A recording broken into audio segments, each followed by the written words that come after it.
హిందూ బంధువులందరికీ నల్గొండ గణేష్ ఉత్సవ సమితి సందర్భంగా వినాయక చవితి శుభాకాంక్షలు.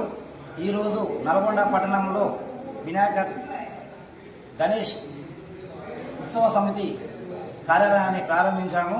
పెద్దల సమక్షంలో ఈ నల్గొండ పట్టణంలో నిర్వాహకులందరూ కూడా ఎక్కడైనా ఏ మండపం దగ్గరైనా ఏదైనా ప్రాబ్లం ఉంటే ఉత్సవ సమితిని సంప్రదించవచ్చు.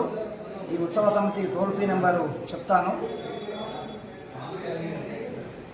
కార్యదర్శి ఎల్జాల్ నరసింహ గారు, అతని నెంబర్ వచ్చేసి 9494587004.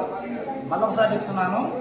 కార్యాలయ కార్యదర్శి ఎల్జాల్ నరసింహ భద్రంగ నరసింహ గారు, అతని నెంబర్ వచ్చేసి 9494587004. ఎక్కడైనా ఏ మండపం దగ్గరైనా ఎటువంటి ఇబ్బందులు ఉన్నా కానీ ఈ టోల్ ఫ్రీ నెంబర్కి సంప్రదించవచ్చు. లేకపోతే నేరుగా మన కార్యాలయం వచ్చేసి నల్గొండ పట్టణంలో రామ్వీధి ఏబీవీపీ ఆఫీస్ పక్కన తాపస్ భవన్లో ఉంటుంది. అందరూ ఈ నెంబర్ని సంప్రదించవచ్చు. అందరికీ మరొకసారి వినాయక చవితి శుభాకాంక్షలు. జై శ్రీరామ్.